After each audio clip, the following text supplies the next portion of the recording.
Praise the lord. దేవునికి మహిమ కలుగునుగాక.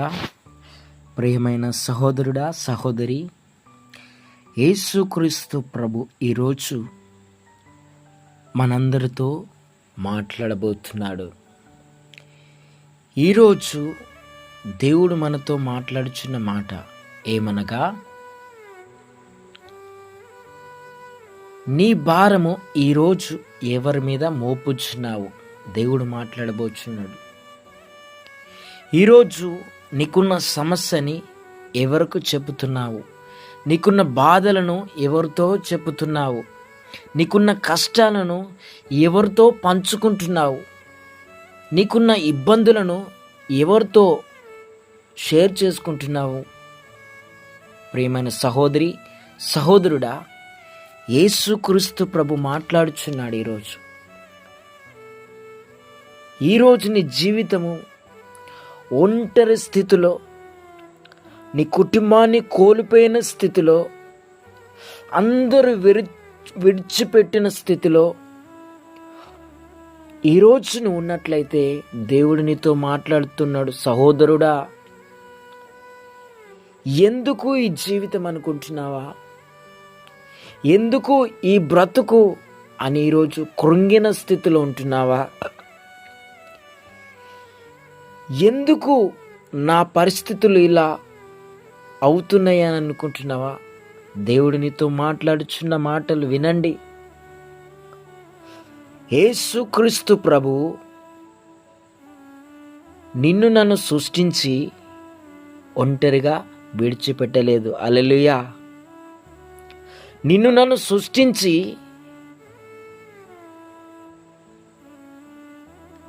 ఆయన ఏ రోజు కూడా విడిచిపెట్టి ఉండలేదు. సహోదరి, సహోదరుడా, ఈరోజు దేవుడు మాట్లాడుచున్న మాటలు వినండి. ఈరోజు దేవుణ్ణి ఎంతగానో ప్రేమించి దేవుని మందిరానికి దూరమైపోతున్నావు. సహోదరి, జాగ్రత్తగా విను. దేవుడు నీతో మాట్లాడుచున్నాడు. దేవుణ్ణి ఎంతగానో ప్రేమించి సహోదరుడా, దేవుని మందిరానికి దూరమైపోయావు. ఎందుకో తెలుసా? దేవుని కంటే ఎక్కువగా దేన్ని ప్రేమిస్తుంటున్నావా? ఈరోజు నువ్వు దేవుని కంటే ఎక్కువగా నీవు దేన్ని విగ్రహారాధనగా చేసుకుంటున్నావా? నీవు దేవుని కంటే ఎక్కువగా నువ్వు దేన్నైతే ఎక్కువ ప్రేమిస్తుంటున్నావో అవన్నీ ఒక దినమున వెళ్ళిపోతాయి. జాగ్రత్త. ఒక దినమున నువ్వు దేన్నైతే ఎక్కువగా ప్రేమిస్తున్నావో అది నిన్ను విడిచి వెళ్ళిపోతుంది. జాగ్రత్త. దేవుడు మాట్లాడుచున్న మాటలు వినండి. ఈరోజు కీర్తనల గ్రంథము మనం చదువుకుందాం. 55:22 వచనం చదవండి.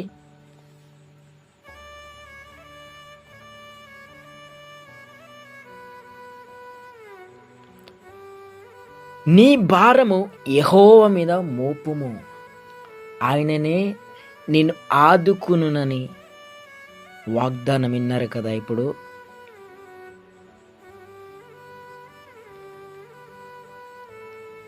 నీతిమంతులను ఆయన కదల్చబడనీయడట. ఆమేన్, హల్లెలూయా. నీతిమంతులను యెహోవా కదల్చబడనీయడు. దేవునికి మహిమ కలుగునుగాక.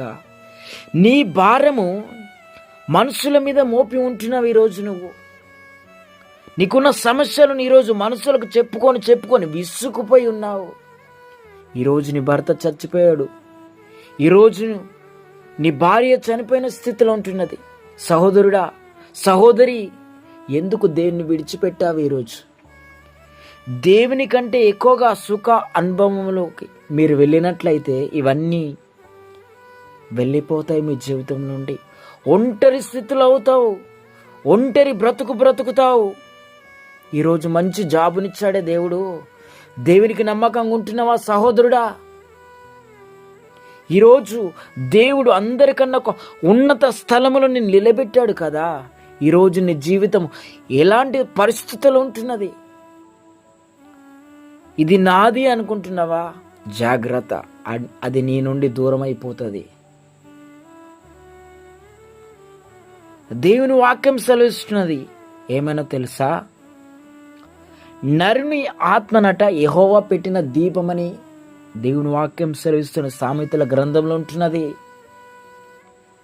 ఆయన కొనుకక నిద్రించగా నీ కొరకే ప్రతిరోజు ప్రతినిత్యము ఆయన దూతలను కావలిగా ఉంచి నేను ప్రేమిస్తున్నాడు. సహోదరుడా, సహోదరి, ఎందుకు దేవునికి ఇష్టం లేని మద్యం తాగుతూ దేవునికి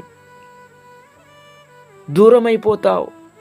దేవునికి ఇష్టం లేని పనులు చేస్తూ దేవుని ప్రేమను దూరమైపోతూ దేవుని ఎందుకు ఏడిపిస్తూ ఉంటున్నావు ఈరోజు? సహోదరి, సహోదరుడా, యేసుక్రీస్తు ప్రభు ఆ పరలోకాన్ని విడిచి నీ కోసము, నా కోసము 2000 సంవత్సరాల క్రితము కలవరిశిలలో మరణించి పాతిపెట్టబడి తిరిగి లేపబడి పరలోకానికి వెళ్ళి మరలా రాబోతున్నాడు. దేవునికి మహిమ కలుగునుగాక. హల్లెలూయా. మరలా రాబోతున్నాడు. నువ్వు ఎలా ఉండాలా? పాపములున్న వారిని దేవుడు తీసుకెళ్ళడు. ఈసారి నీతిమంతులను తీసుకెళ్ళుటకు వస్తున్నాడు. ఈసారి రెండో మరణం ఉంది తెలుసా మీకు? రెండవ మరణము ప్రకటన గ్రంథము 21:8 ఉంటుంది. పాపులు, వ్యభిచారులు, అబద్ధికులు, వేషధారులు, మాంత్రికులు వీరందరూ కూడా రెండో మరణములో పాలు పొందుతారట. అగాధ జలములో పడిపోతారట. అది రెండో మరణము. బ్రతికున్నప్పుడు నీ జీవితాన్ని సరిచేసుకోమని దేవుని వాక్యము ఎన్నోసార్లు నీ యొద్దకు పంపితే నువ్వు దేవుని వాక్యాన్ని వింటూ విడిచిపెడుతూ లోకానుసారంగా నువ్వు జీవిస్తూ ఉంటే దేవుడు నిన్ను అయినా ప్రేమిస్తూ ఉంటాడు. కానీ అపవాదైన సాతాను నిన్ను దేవుని నుండి దూరం చేస్తాడు. దేవుని నుండి నిన్ను దూరం చేసి దేవుడు నాకేం చేసిండని నీ నోటి నుండి అనిపిస్తాడు. దేవునికి అవమానం చేస్తాడు. అనేకులు నిన్ను చూసి మార్చబడాలి, కానీ అనేకులు నిన్ను చూసి ఇంకా పాపంలో పడిపోవద్దని దేవుడు ఈరోజు నీతో మాట్లాడుచున్నాడు. నీ భారము యెహోవా మీద మోపము, ఆయననే నిన్ను ఆదుకును. నీతిమంతులను ఆయన ఏ రోజు కూడా విడిచిపెట్టడట. దేవునికి మహిమ కలుగునుగాక. హల్లెలూయా. ప్రియమైన సహోదరుడా, వివాహం కాకముందు నీ జీవితం ఏ విధంగా ఉంది? వివాహమైన తర్వాత నీ జీవితము ఏ స్థితిలో ఉంటున్నది? దేవుడు మాట్లాడుచున్నాడు. ఎందుకు నాకు ఇన్ని పోరాటాలు అనుకుంటున్నావా? దేవుడు నాకు ఇష్టమైన ఇవ్వలేదు, నేను అనుకున్నది ఇవ్వలేదు అని దేవుని ఈరోజు విడిచిపెట్టిన స్థితిలో ఉంటున్నావా? దేవుడు అంటున్నాడు, ప్రయాసపడి భారము మోసుకుంటున్న సమస్త జనులారా నా యొద్దకు రండి, నేను మీకు విశ్రాంతిని కలుగజేయుచునని దేవుడు మాట్లాడుచున్నాడు. ప్రియమైన సహోదరి, సహోదరుడా, ఈరోజు దేవుని మాటలు వినండి. దేవునికి కుల మత భేదం లేదు. అందరినీ ఒకే ప్రేమతో ప్రేమిస్తున్నాడు. నా యొద్దకు వచ్చేవాడిని నేనేమాత్రమునో త్రోసివేయనని దేవుడు మాట్లాడుచున్నాడు. నాకు మొర్రపెట్టు వారిని నేనేమాత్రమును విడిచిపెట్టనంటున్నాడు. సహోదరి, సహోదరుడా, దేవుడు మంచి కుటుంబాన్ని నీకు ఇచ్చాడు కదా, ఎందుకు పాపములో పడిపోతున్నావు? సహోదరుడా, దేవుడు చక్కని బిడ్డలు నీకు ఇచ్చాడు కదా, చక్కని భార్యని ఇచ్చాడు కదా, ఎందుకు ఈ లోక సంబంధ పాపములో పడిపోతున్నావు? సహోదరుడి, ఎందుకు నువ్వు ఈ లోకములో పడిపోతున్నావు? దేవుని ప్రేమకు దూరం అయిపోతున్నావు. దేవుడు ఆయన ప్రేమను చూపించుటకు ఆయన మందిరాన్ని ఇచ్చాడు, మంచి సేవకులను ఇచ్చాడు, చదువుకోవటానికి మంచి బైబిల్ ఇచ్చాడు, పాటలు పాడుటకు మంచి స్వరం ఇచ్చాడు కదా. సహోదరుడా, సహోదరి, ఎందుకు దేవుని ప్రేమకు దూరం అయిపోతున్నావు? ఈరోజు దేవుడు నీతో మాట్లాడుచున్నది ఎందుకో తెలుసా? నా దినములు రాబోతున్నాయి, అప్పుడు శ్రమ శ్రమ శ్రమ శ్రమ శ్రమల కాలములో మనం వెళ్ళబోతున్నావు. నీతిమంతుల మీద ఆయన ఆత్మను కుమ్మరిస్తాడట. అంకె దినములలో మనుషులందరి మీద నా ఆత్మను కుమ్మరించదని అంటున్నాడు. ఇప్పటికైనా ఆయన ఆత్మను రిసీవ్ చేసుకో, పొందుకో. నీ ప్రతి పాపాన్ని ఒప్పుకో, విడిచిపెట్టు. దేవుని ఎదుట మోకాలు వేసి ప్రార్థన చెయ్యు. దేవుడు నీ కుటుంబంలో, నీ వ్యక్తిగత జీవితంలో, నీ ఒంటరి పోరాటంలో నువ్వేదైతే అనుకుంటున్నావో, ఏదైతే చేయాలనుకుంటున్నావో దేవుణ్ణి అడుగు. దేవుడు సమస్తం సమకూడి జరిగించబోతున్నాడు. ప్రార్థన జీవితం కలుగుండు. నువ్వు ఇప్పటి వరకు చేసిన ప్రతి పాపములు ఒప్పుకో దేవుని ఎదుట. దేవుడిని ప్రతి పాపమును క్షమించి ఆయన సాక్షి బిడ్డలుగా బ్రతికించబోతున్నాడు. సహోదరి సహోదరుడా, ఈరోజు దేవుని వాక్యాన్ని విను. ఈరోజు దేవుడు నీతో మాట్లాడుచున్న మాటలు విని ఈరోజు నువ్వు మారుమనసు రక్షణ పొందినట్లయితే దేవుడు ఆయన రాకడికి నిన్ను జ్ఞాపకం చేసుకోబోతున్నాడు. దేవునికి మహిమ కలుగును గాక.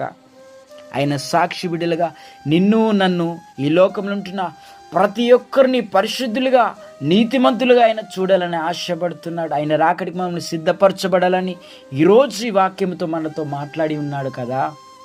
ఈరోజైనా దేవునికి నీ హృదయాన్ని ఇస్తావా?